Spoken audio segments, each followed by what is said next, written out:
What's up, everybody? Welcome to the Shonen Speak Easy. It is your boy LQ, and this is another episode of Today in the Internet. Just going over the results for the Game Awards, the 2023 winners. I'm not going to go through each and every award, but just make some highlights and also make a point that I wanted to make about the awards and what I saw. So, Baldur's Gate definitely won Game of the Year. It walked away with, was it 6 awards? Alan Wake 2 came in second with 3 awards: Game Direction, Art Direction, Narrative. Forza got 2. Final Fantasy 6 got 1. Tchia was the game for Impact, which is a beautiful looking game. Sea of Stars, my vote for best indie. Definitely won that one. Cocoon, best debut indie game, is a game that I have personally been playing. It's pretty short, so I'm pretty much towards the end. I think I'm like 80% done. My game of the year, Hi-Fi Rush, won best audio design. We don't care about mobile. VR went to Village. Armored Core won. Street Fighter 6 was obviously best fighter. These are just the one-offs, so I don't have to go through everything. But Super Mario Wonder won Best Family Game. Pikmin 4 was Best Sim/Strategy. Action Adventure goes to Legends of Zelda Tears of the Kingdom.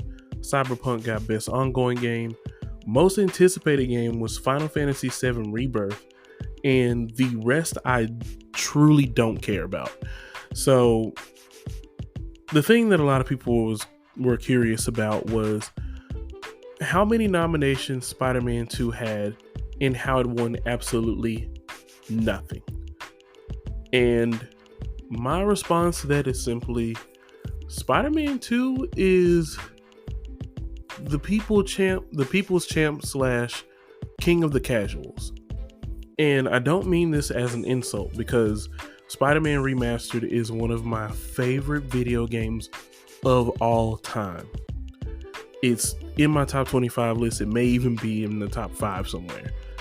But the thing that I have to say about that is the simple fact that gamers have fun with that game, but there's components of it that keep it from earning more than what it deserved. Unfortunately, it got nothing. And honestly, I can't even argue with any of the winners that we've seen, especially Game of the Year. You do not mess with Baldur's Gate 3. It's just incredible. Alan Wake 2 is a very weird and mysterious game. I played it, still playing it, having a great time. But when it comes to Spider-Man 2, and by me calling it King of the Casuals, what I really mean is that it's a game that, if you have a PS5, yes, obviously you bought it. But the thing is, most people that have the options and have other games in multiple consoles, this game was a fly-by-night game. Yes, it was fun, but it was also short. I believe the story was the story was shorter than 20 hours. Actually, let me check that. Let me check myself. It was 18 hours. 27 hours to go full completionist on, which the completionist run is shorter than the Game of the Year edition for the original Marvel Spider-Man. And I know this is going to rub some people the wrong way. I mean, you waited all this time for this game, you're playing as 2 characters, and then your story is, 18 hours.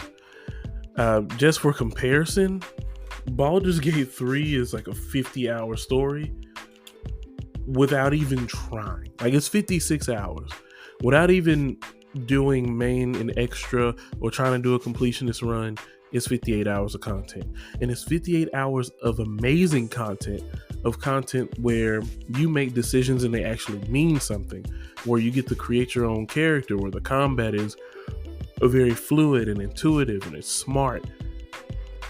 The only issue that I truly have with Baldur's Gate 3 is I literally don't have enough time to play it. And I get it if you're one of those people that,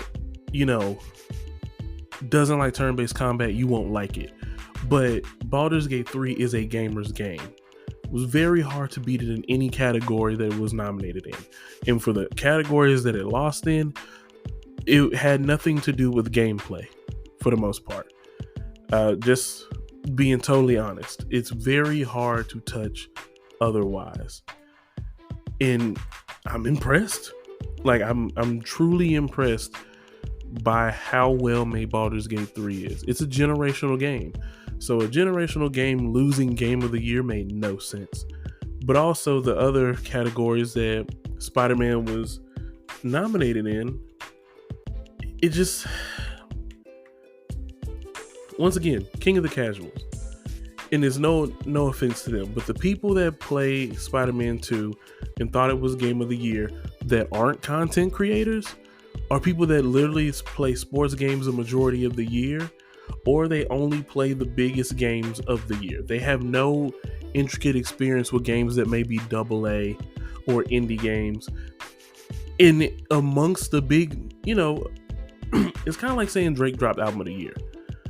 Now, the hip hop heads in this world will just be like, oh, hell no, ain't no way. There's no way in the world that Drake dropped album of the year. But somebody that truly doesn't listen to that much rap or only listens to what's on the radio may actually believe that.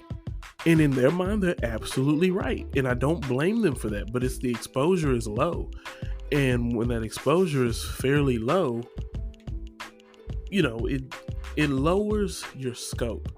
And I think the people that believe that the game should have won for any of the categories, Game of the Year, Best Performance, Best Narrative, Best Audio Design, Best Action Adventure, Best Game Direction, and was the award for Innovation and Inaccessibility. A lot of the people that love this game don't care about at least 6 of the categories I named. Well, okay, it was nominated for 7, so I'll say 5. They don't care about Best Game Direction. They don't care about Innovation and Accessibility. They don't care about audio design. Like the people that really want this game to win Game of the Year don't care about most of these things. And that's one of the reasons why I lost. Because if you don't have a scope to care about these things and care about these intricacies within a video game, you often don't see the importance of it. Like, that it makes the game, and you notice when those things are bad, but you don't know when these things are beautifully executed upon. And other games that won in these categories killed it in these categories. Innovation and Accessibility, I was telling one of my friends yesterday, Forza Motorsport, or Forza games in general, are the most accessible games ever. Not just because it's racing and racing is simpler, but because there's literally no way, like there's nothing stopping somebody from having the opportunity to play. That's just how accessible it is. Everybody has a way to play. You don't need fingers and toes. You don't need hands. Like, it's a very accessible game. The game is made to where everyone can enjoy it. Game direction, you haven't seen Alan Wake 2 in full if you believe that Spider-Man 2, which is, no offense, more of the same in a sense than Alan Wake 2. And to say that Alan Wake 2 is, well, it's a sequel too, yeah, but you don't understand the innovations and the change of direction that this game has executed upon. Action adventure, I'll be honest, totally honest moment here.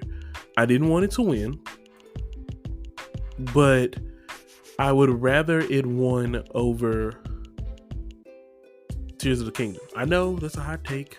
A lot of people love Tears of the Kingdom. I just don't. It is the great definition of an action adventure. It really is. I mean, my vote personally was, I think it was for Resident Evil 4.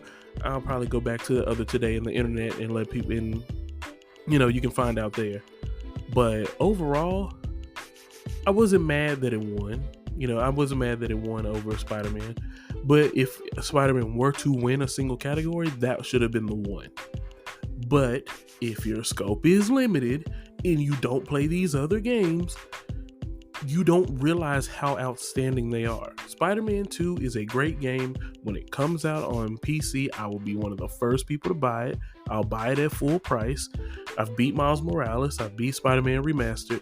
But I can tell you now, in no way, shape, or form are the Spider-Man games better than Baldur's Gate.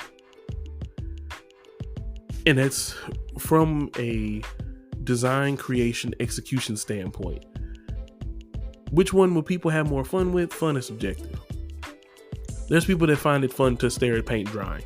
And I don't mean that in a figurative sense. I mean that literally. So, when that comes about, I can understand the argument. We had more fun playing Spider-Man.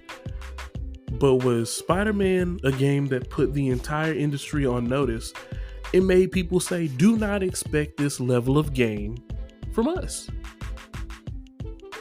And when you put that into that perspective of this game shook up the industry, it looks beautiful, it runs great, it had very few bugs when it came out, it was accessible on PS5 and PC, so it's more available. It's going to continue to become more available. It's coming to Xbox pretty soon too. There's rumors about it being on Game Pass, neither here nor there. But when you look at all the things that it executed on, they executed them very well. You can't argue that this game earned its keep. Once again, Baldur's Gate 3 is not my game of the year. My game of the year is Hi-Fi Rush. It only won one award. But I understand why it wasn't going to win. And I'm okay with that. But anyway, congratulations to all the Game Award winners. People say that these awards don't matter. I highly disagree. The people that worked on these games for so many hours, the people that play tested it, all the customers that bought it, your games deserve the recognitions that they receive. And for those that didn't receive that recognition, I understand how that can be heartbreaking or agitating in any way. But reminder that your opinion of a game can also be easily outnumbered by the other people that voted. The people that voted either own multiple consoles or they've had access to these games and they've been playing their hearts out. They are fans just like you. So yes, these awards may not seem like much to you, but it probably means the world to these companies. Awards and recognition is access to more funds. It's access to another opportunity to launch a sequel or to, build build an offshoot for another game. There's opportunity with these awards and this recognition. So congratulations to all of them except for mobile games. And I hope to see another amazing year of gaming like 2023. This year was awesome. I think I've played about 33 games this year. And there's been a few disappointments. There's been like 3 games of total trash. But for the most part, everything that was listed, that won, I either got to play or at least got to check out some parts of the gameplay and see the narrative for myself.